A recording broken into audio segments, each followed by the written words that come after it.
Just wanted to take 2 or 3 minutes real quick here at the front of this video to take care of some channel business and clear up some questions. I'm sure a lot of you are aware that I announced a day or so ago that the Florida Maquis would be giving away $50 gift cards starting on the 27th of October, every single day through the end of the year and all the way through to the 4th of January of next year. It makes it an even 70 days. And for the $50 gift cards, you will only be able to win once. But on the 28th, 3 days after Christmas, kind of Christmas 2.0, I guess, I'm going to be drawing 3 names out of a hat and giving away 3 $500 gift cards. This is all, of course, a thank you. The last year has seen an amazing increase in people subscribing to the Florida Maquis, and of course there has been a corresponding increase to the revenue.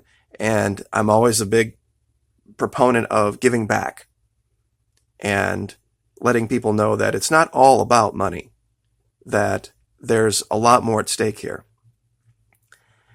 Now, you have to be signed up at Patreon to be qualified for this, and the reason I do that is it is nearly impossible for me here on Google to make sure that I'm not dealing with multiple accounts. And at Patreon, I have the ability to private message people and talk to them individually, so that when a name is drawn for that, I can send them a message on Patreon and say, hey, you're a winner. How would you like your $50 to arrive? And when I said gift card, I really meant just any particular way that you would like it. I am willing to do PayPal. I'm willing to do the Zelle, the Cash App. I will, of course, not put a $50 bill in an envelope and mail it to you. I will not do that. Just because for common sense reasons, you don't do that type of thing. Any type of gift card you would like, however you would like it, whether it was Visa or Amazon. I'm not trying to push Visa or any one particular way of doing this. So that gives me at Patreon the ability to talk to people individually. Without, of course, you disclosing your private email and me not disclosing my private email. You can do that through a Patreon account. Now, Patreon itself is free to sign up for. It doesn't cost anything. And to give you an idea of the likelihood right now of your winning, as it stands right now, and I have no problem disclosing this, there are 84 patrons at the Florida Maquis.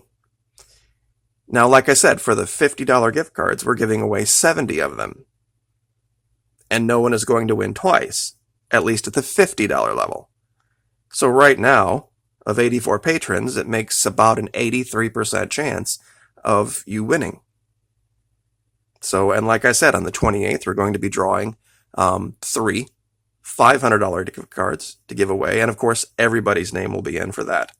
Everybody who is here at Patreon, pardon me. It's $1 a month at the basic level. And at that level, you have access to, right now, the entire first iteration of training, which is over 70 videos.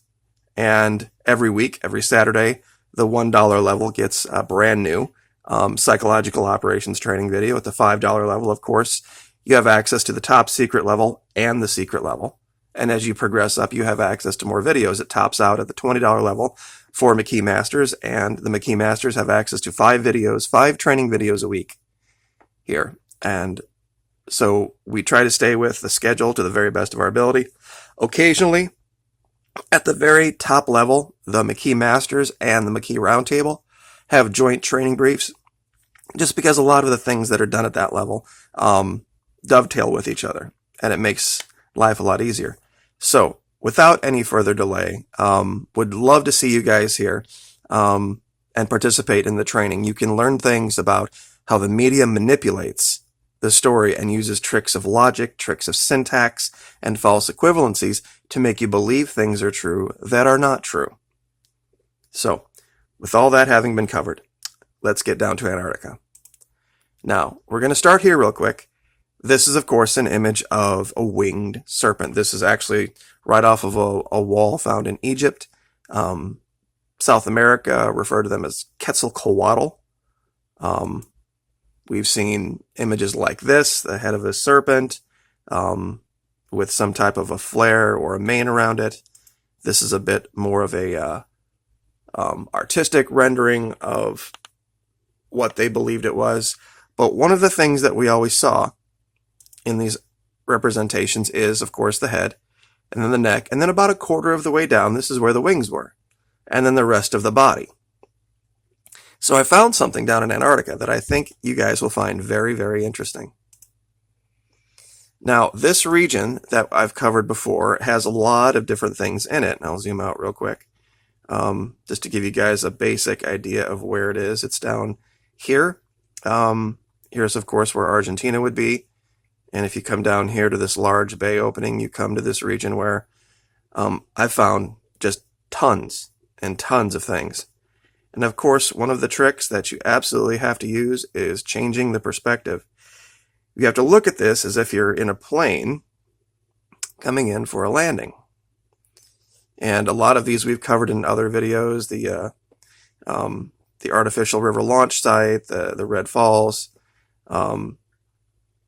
Here, real quick, I wanted to show something. Now, of course, we're looking at 2012 here. What looks like very, very worn, but a staircase that went up the side of a mountain. Especially if you zoom in here at the bottom, you can clearly see what look like steps that were created somehow to traverse up the side of this mountain. Now, of course, over time, it looks like the ends of these have collapsed or different landslides have destroyed it. But it looks like someone had constructed a way to go up the side of this mountain. Over here,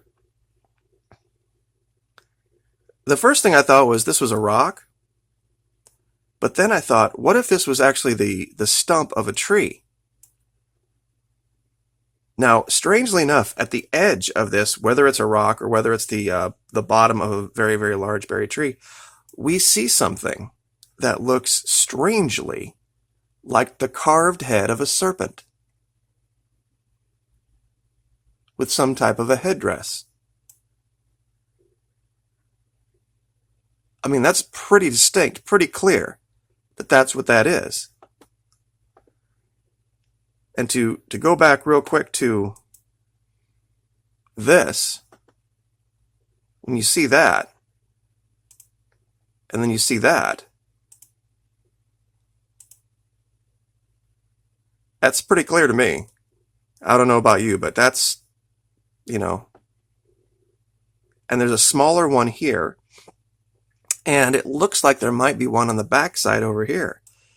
That perhaps this could have been part of a structure at one time where these were more pronounced than what they were. But this isn't even the best find. And of course, I'll leave all of these locations.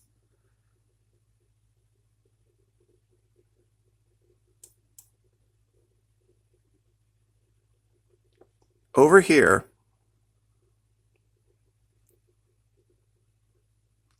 sorry, this takes just a little bit of time to do. Now, remember our picture of the carving from Egypt, where we saw a large serpent, the head, and then about a quarter of the way down, we saw what were wings. Well, up here, coming through the snow, in a very distinct pattern, we see what looks like, down here, the head of a serpent. And as we trace up the mountain, a very distinct spine.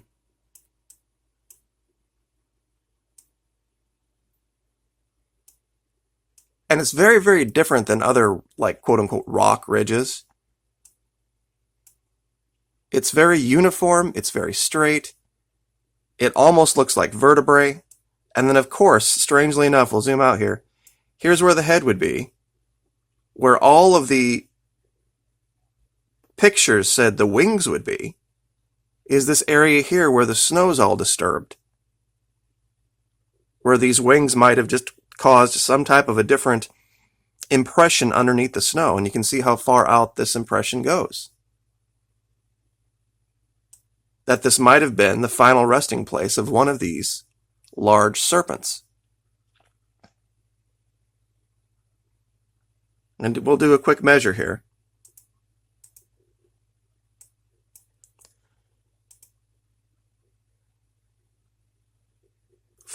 Just under 400 feet long.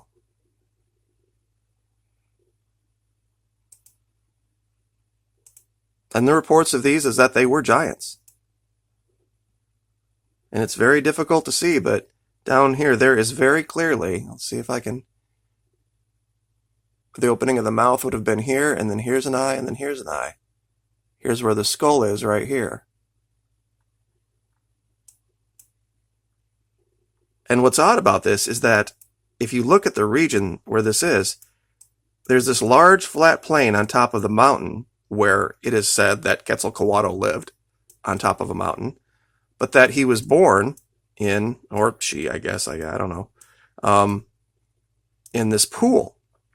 Well, down here you would see where, if this was flowing water down this waterfall, there would be pools down here, and oddly enough, if you look farther down the mountain, you start to see some very strange things. You see this repeated, what look like might have been eggs with baby snakes. Here and here, you see this weird, there's a yellowish tint, and then there's what looks like this small curved structure. Here, here, you see one here,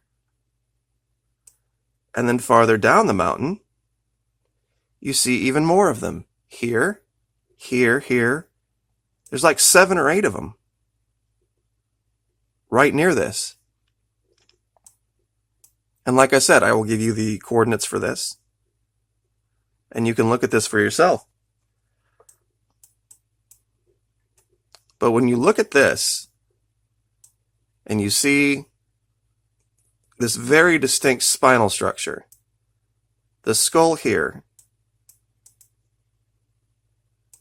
and then over here on the same mountain, these very strange tadpole, shrimp type structures, just for lack of a better term.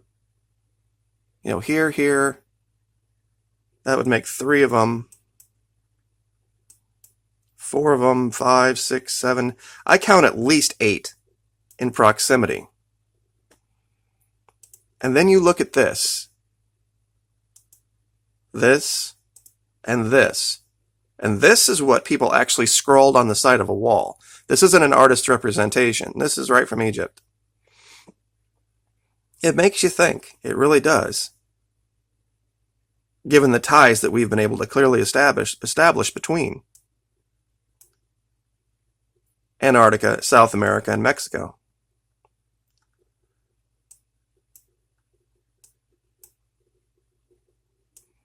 And then over here, we'll go back here one more time just to show you this.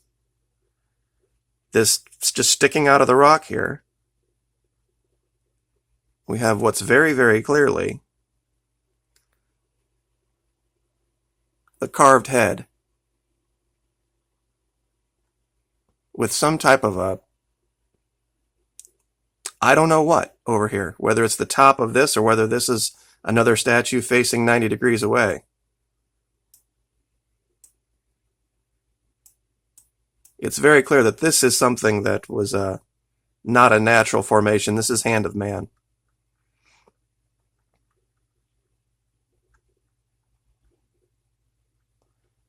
Now, one thing I wanted to cover real quick, and as we get out of here, was this thing we had talked about with the birds over here. I want you guys to consider something as I change perspective here. And I'm doing this for reasons that maybe you guys can see something from a different way. When I came here and I looked at this,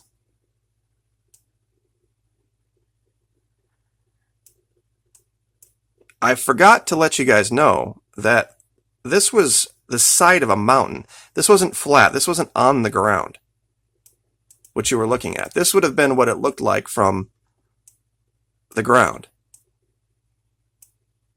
So it's on this angled hillside. And of course, a lot of you have mentioned this larger head of a bird over here that I had forgotten to even talk about.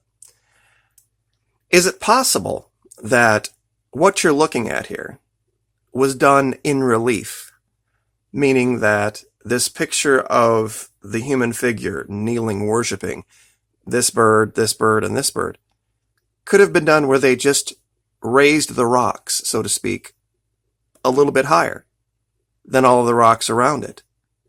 We know also that during this time in antiquity that they had the ability to create dyes and paints. Could there possibly have been, on top of this being done in relief, paint of some type that had been put on top of this that's worn away over the years? Maybe that paint had some type of a hydrophobic property to it. We've seen that as well. Different chemicals have the ability to keep snow and ice from forming. That this very well might be that these rocks here, and it would be hard to tell with this picture, they can be completely, a foot higher, 2 feet higher than all of the rocks around. And having been coated with some type of a paint or chemical, maybe just over the years, they, remained less apt to retain snow. And that's why when we see the melt here, we see just the figures that appear. And this would have been something that when we look at the figures down in Peru, the Nazca lines, those are thousands of years old. Clearly, they took pains of some type to make sure that those images remained visible for a long time from the sky. This might have been just a different technique. So as you can see, this is what it would look like from the ground. As close to the ground as I can get, and you still see it. I mean, just imagine if these had been painted with different colors. Especially the bird one, especially this one here. It's very hard for me to imagine that without some type of interference from man, that the side of this mountain, just ever so coincidentally, decided to melt in a way where the head of a bird and wings appeared here, the body of a bird and the head of a bird appeared here, a larger bird appeared over here. This is all just coincidence, apparently. And then over here we have what is clearly, you can see 5 different parts of this that point to human being.